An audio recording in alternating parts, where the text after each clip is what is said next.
So today we're going to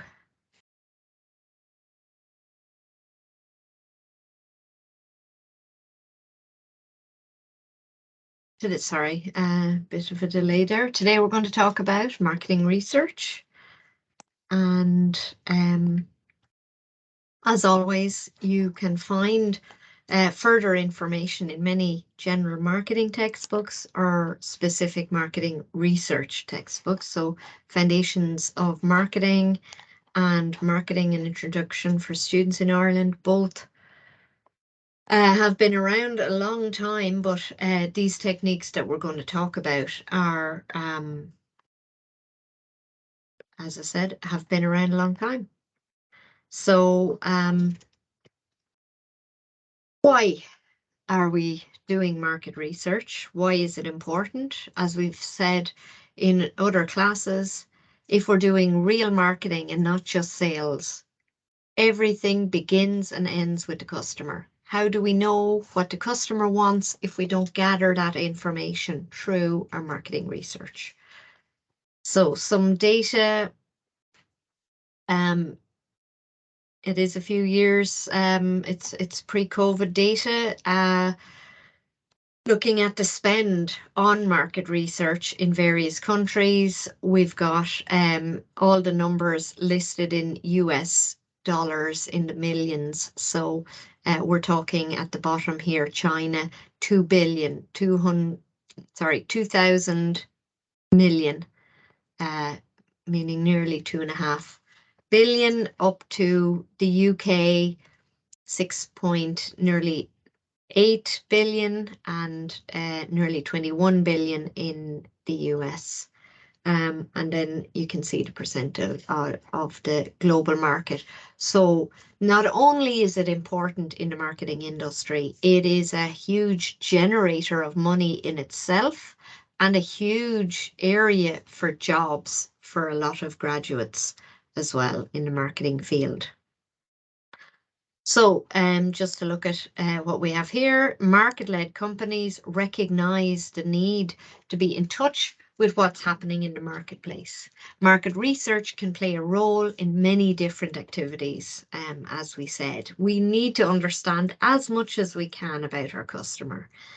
And the market research helps companies. It helps us understand the needs and wants of these customers, and then helps us inform or helps us use the correct information to make the right decisions, our marketing planning decisions. And the global spend on marketing research, as I said, as listed above, is very significant, into the tens of billions annually. So marketing research methods facilitate listening to the customer, finding out why the customer buys from the firm, and identifies their attitudes, perceptions, opinions, and expectations of future needs. For all of these reasons, we gather data and we do research at different times. So this information that we're gathering, we could classify into 3 different headings. I don't know why they're all coming out as one. So the first is internal information. Obviously, it's all the information that we've already gathered. The people who came before us have gathered it. If your company has been around a long time, there's all sorts of sales data, forecasts, previous campaigns, all of that internal data that is not published to the outside world. That is all generally listed as internal information, does what it says on the tin. Then there's secondary information. So this is published information that's already out there. It's every time you sit down and Google something, that's secondary information. We also call it sometimes desk research, because guess what? You can sit at a desk and do it. You don't have to go out in the field, as we say. And then all information that you collect, that we as marketers collect, is primary information. It's not second-hand like secondary information. It's first-hand. You are the first person to compile this information and put it together, and therefore the first person person to see it in this form and to use it in this form. So it's primary and valuable.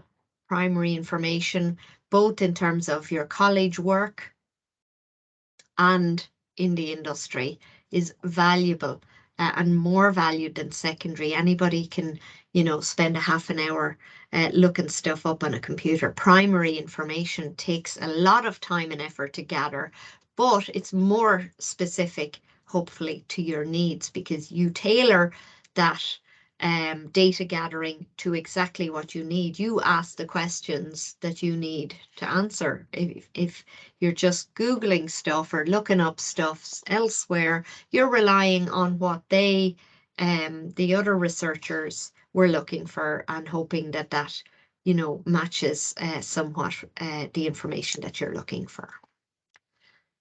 So just to go through a little bit more, internal information, that's the number one. Information available through your firm's own records and information systems. So it's on the database somewhere internally. Internal sources of information include company accounts on sales and profit, cost and revenue budgets, and sales reps reports. Secondary information, as we said earlier, is any published information that's available to the marketer. Anything you can Google, in other words. It's information that already exists and has been compiled for a particular purpose, not your purpose, for somebody else's purpose. Examples of secondary information include census of population, CSO data, as we call it in Ireland, Central Statistics Office, industry reports, and all sorts of published market research reports, academic journals, anything that is secondhand. Somebody else created it and published it, and you're now reading it. And so then lastly, primary information is information that has to be generated at first hand because no published sources are available or accessible, or because such information doesn't meet the information needs of the marketer. There might be similar reports out there, similar publications, but they're not quite asking the questions that you need, or they're looking at things from a slightly different perspective and you need another angle on it. And so it's best to just gather the information yourself. So the market research process is that systematic way in which information is procured. So you're gathering it for your own use, and it's provided in a usable form to the decision maker. You might be the decision maker, or your marketing manager, or somebody else in the company. You're providing it. You need to put this information that you have gathered into some kind of report form so that the other people who need to use this information to make decisions can easily read and see what are the nuggets of information coming out of this research. So the process of gathering this information involves a series of stages, and we'll get to that in a second. But the differences between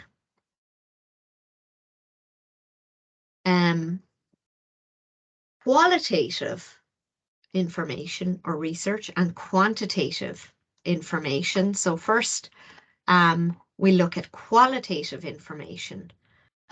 So qualitative, let me just stop sharing for a second. Qualitative comes from the word quality. Qual and then itative. And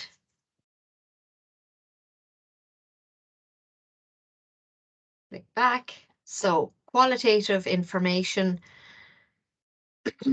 it's more intimate methods are used to gather this. This is about information, about feelings and thoughts and opinions and so on.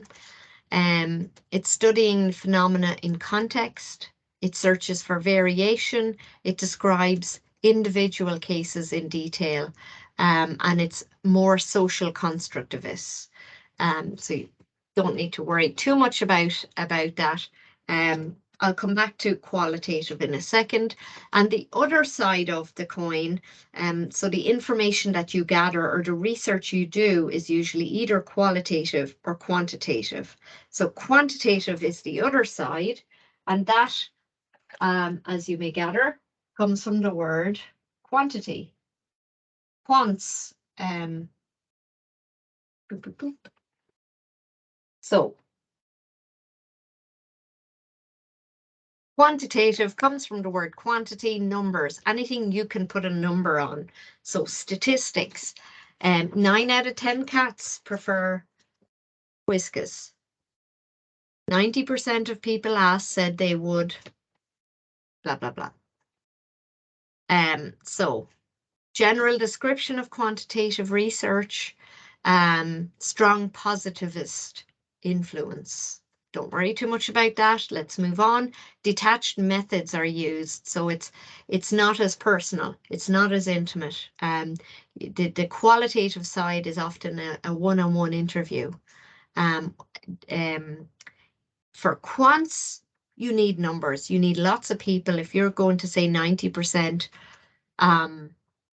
answered yes to this question, you need to ask a lot of people that question in order to generate statistics that are robust and that you can rely on. So you want to be asking hundreds of people, perhaps, this question, or 100, large numbers.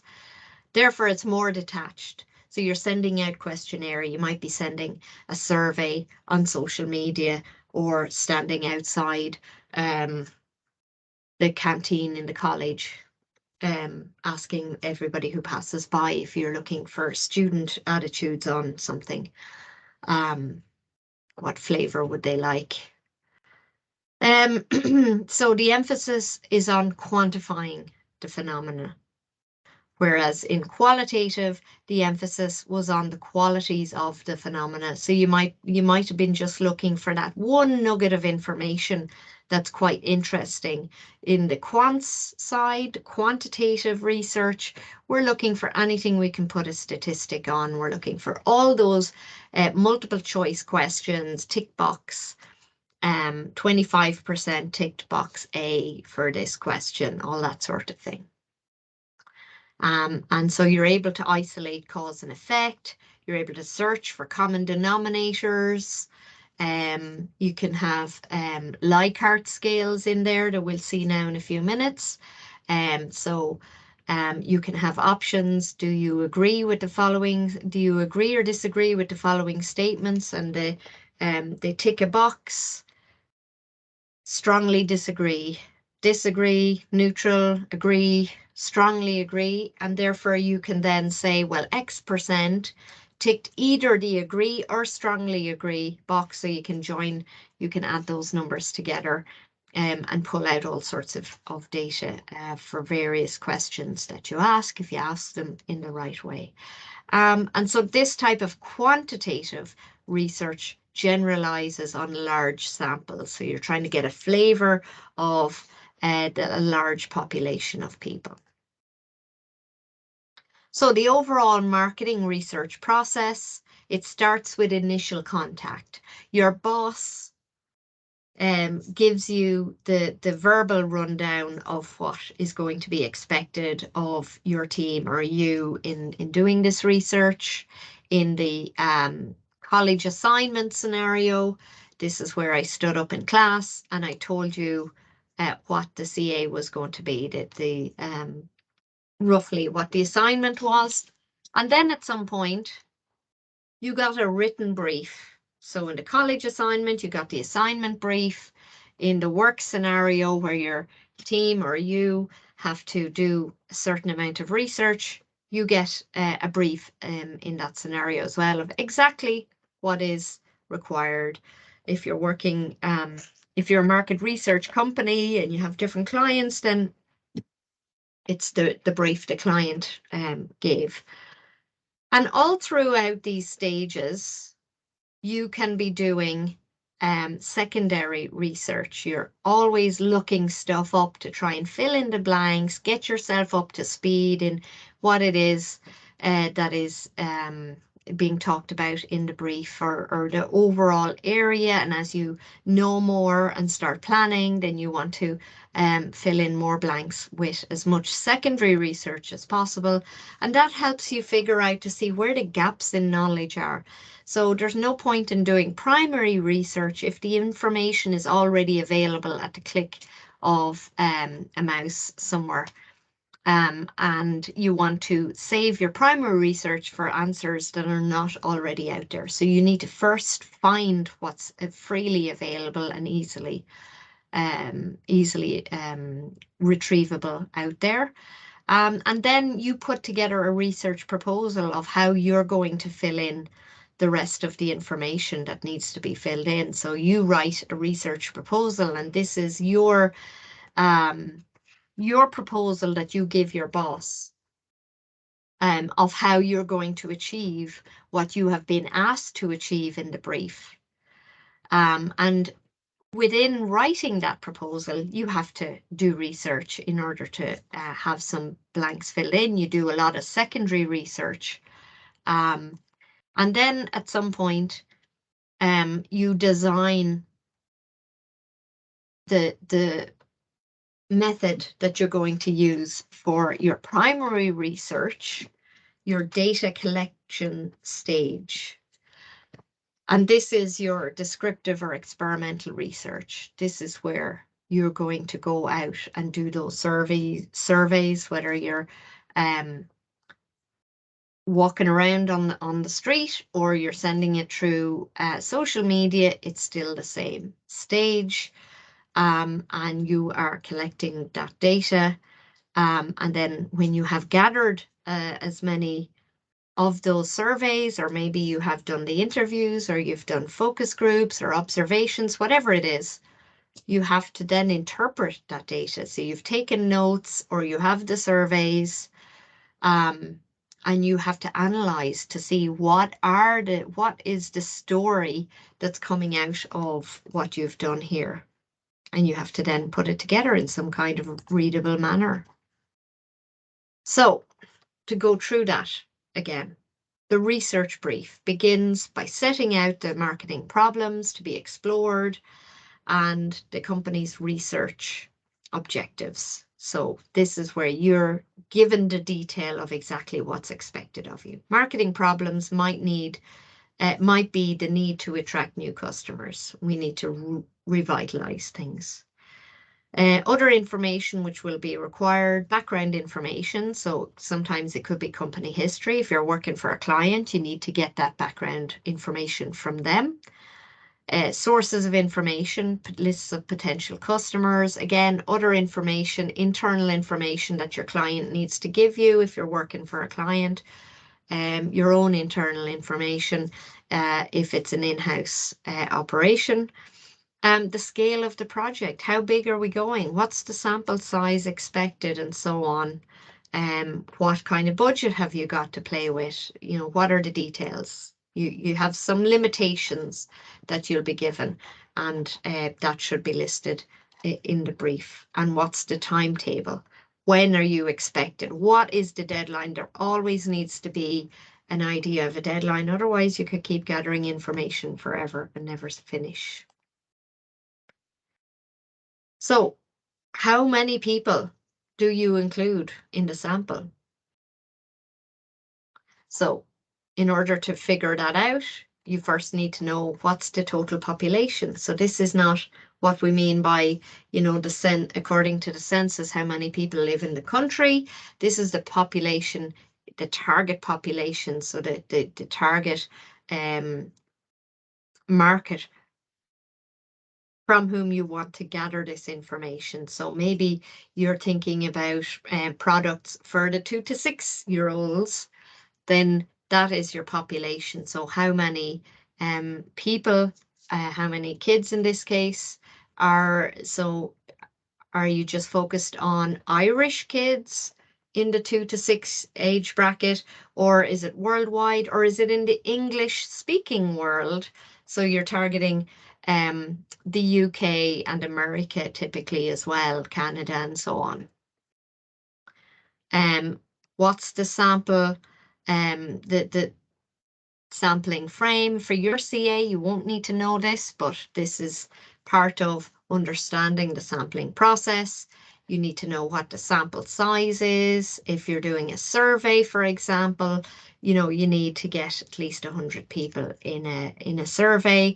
If it's beyond that, beyond a marketing assignment, then obviously you want to be getting into the thousands or you know, even wider, depending on what the overall population is and what your budget is and all that sort of thing. And how are you going to sample? So that's getting into maths detail that we don't need for now.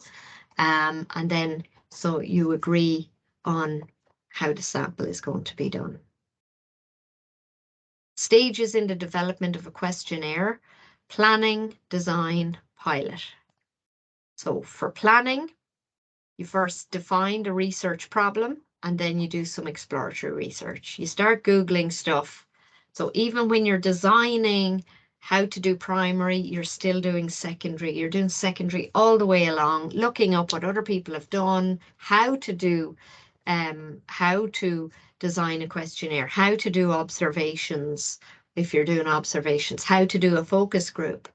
You know, so the secondary information that you're looking up is also part of telling you how to do your primary.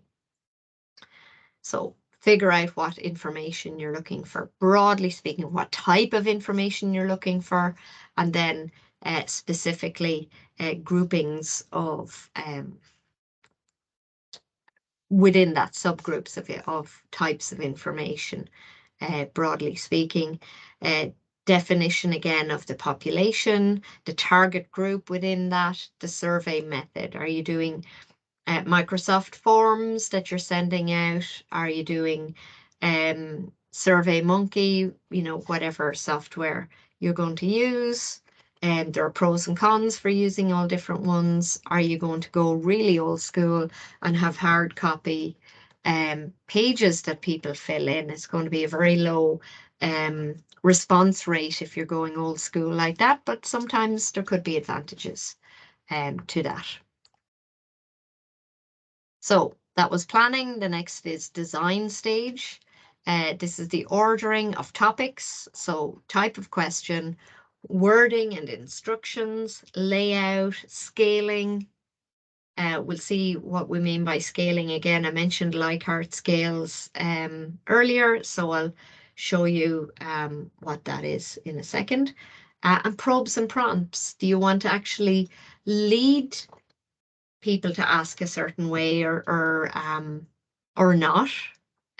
Maybe you want to avoid introducing bias, but sometimes you might want to lead them to make sure that they're answering in the right subject area of what it is you're looking for. You know, if you're looking for answers on wine, you want to be specific, and maybe if you're asking about types of wine, maybe you want to be more specific with a different word than type. You want maybe to use the word grape if you're looking for specific grapes, or regions if you're looking for specific regions, or is it just red or white or rosé? You know, so you need to figure out what kind of language and look at the potential for ambiguity. Somebody might read your question and look at that question from a different perspective than you were looking at when you wrote it, and they will give an entirely different answer, and that will upset your statistics when you're trying to collate and look for the nuggets of information here. Coding is how do we do our stats on this? So this is all about, again, analyzing the data and designing the questionnaire in such a way that we will be able to break it down into those kinds of statistical groupings. So before you launch your whole survey and blitz the world with it, you want to do show it to a small number of people, and just get that fresh eyes on it, a different perspective, just to make sure that the questions are in a logical order, and that the language used within them is not ambiguous, and that they're getting the same, they have the same understanding of the questions as you intended when you wrote them. And so then you may need to go back to the drawing board and reword some of them depending on the feedback that you get from this pilot. And then you launch your final questionnaire to everyone that you intended to get the answers from. So we've got the different stages down the right-hand side: planning stage, planning, pilot stage. Sorry, that should be design. Sorry, there's a typo there. So definition, so the planning stage again is definition of the research problem, doing some desk research or exploratory research, figuring out the information required, definition of the population and the target groups, and then figuring out what survey method to use. In the planning, you figure out the ordering of the topics. Does it make sense to ask this set of questions before this set of questions, and so on, or the other way around? Wording and instructions. Is it clear what they need to do? Are you making it a little bit more complicated? If you've answered no to question 2, skip ahead to question 10. If you've answered yes, please answer the next question. You know, these kinds of things. If you're doing anything like that, layout and scaling, probes and prompts and coding. Pilot testing, then redesign if necessary, and launching the final questionnaire. As I said, an example, decades old at this point. It predates probably all of us, myself anyway. At some point, Whiskas cat food brand did some research. Not sure if they only used 10 cats, but the marketing phrase or jingle came out of this research. 9 or 8 out of 10 cats prefer Whiskas. And they have in the little side bit of this particular ad, 90% of cats would like to be fed differently. So presumably they were given choice of generic, some kind of cheap food in one bowl and Whiskas in another, and how many of them went for the Whiskas. And just watch what happens. So for doing your a questionnaire, guidelines on the sequence of your questions. So generally you open the questionnaire with a few factual, easily answered questions, lead into a small number of factual multiple choice questions, follow with questions designed to gauge whether the interviewee had thought about or knows about the topic under review, move to a series of structured and semi-structured questions designed to cover very specific issues, introduce a selection of open-ended or wide-open questions so that the respondent can fully express himself or herself, and finally close with filter questions, those designed to place the respondent according to a sampling frame. So you want to launch into some easy questions to start with so that they don't shut you down early on and just stop answering. So you want to get a few nuggets of information in there early, start ones that are easily answered. And then if you have more complicated, more thought-provoking questions, have those somewhere in the middle. So even if they back out at that point, you still have something. So classification questions, this is to put them in a particular group. So maybe it's into an age group, or how old are their children? Marital status, if that's relevant to what you're looking for, and social class. These are common and old-fashioned, perhaps, but they've been around for decades and they've worked for decades for classifying customers into various groups. Rating scales, now I've mentioned that earlier. And so questionnaires often require the respondent to rate something. So it allows you to give a series of statements and get their reaction to them. So the Likert I mentioned already. I'll show you an example now in a second. Semantic differential is another example, and staple scale. So we'll just look. Likert is a good example, and in this case, it's an example of a statement, but you could have a whole list of statements with the boxes beside. So brand A provides customers with high standards of service rather. So you've got 5 options. So you always want to have a neutral middle option, the meh option, as we sometimes call it, where they neither agree nor disagree. They don't know, they don't care, whatever, the whatever option. And then on either side of that, you've got strongly agree, then the neutral, disagree, and strongly disagree. So it's going from one extreme to the other. Now, some examples of poorly worded questions. So again, I mentioned wine. So using the word type when you're talking about wine, you're going to have people answering what they think is a completely different question. So what type of wine do you prefer? Type is ambiguous because some respondents, especially if it's an open-ended, is it a tick box? So it would be an okay question if there were tick box options, red or white option, then it's clear what type means. But if it's an open-ended where they have to fill in the blank, then you get some people answering with the region or the country or the color wine or the grape. So you get all sorts of different, and it messes up your statistics.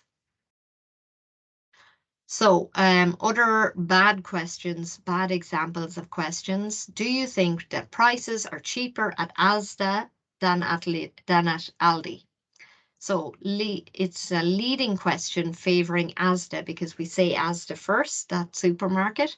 A better question would be, do you think that prices at Asda are higher, lower, or about the same as Aldi? And then for half of, this is in a survey that's sent out, so half you should interchange the names and put Aldi first on some and Asda first on the others. That is if you're able to send it out separately to different groups, if you're sending it out to a contact list, for example. Which is more powerful and kind to your hands, Arial or bold? So this is essentially 2 questions. Arial may be more powerful, but bold may be kinder to the hands. So you need to split that off into 2 questions. Do you find it paradoxical that X lasts longer and yet is cheaper than Y?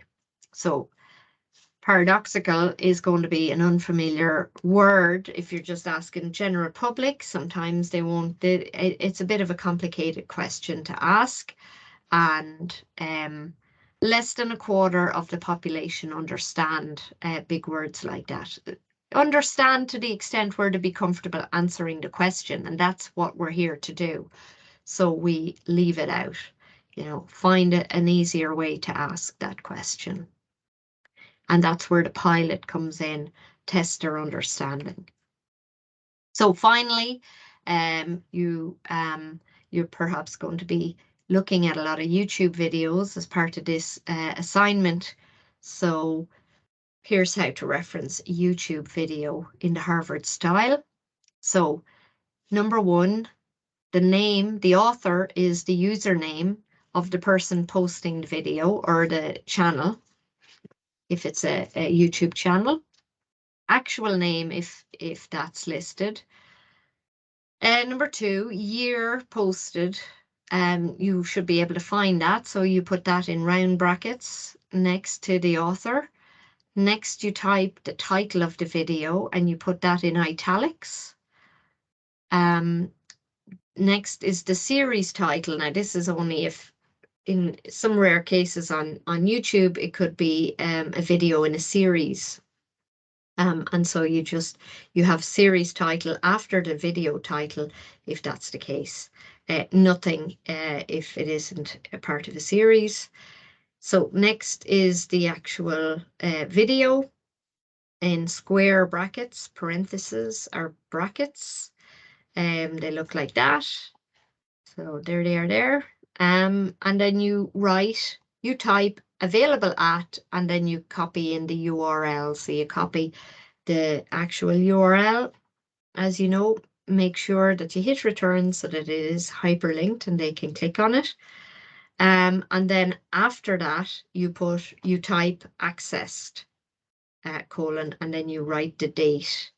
And that accessed date bit goes in square brackets as well.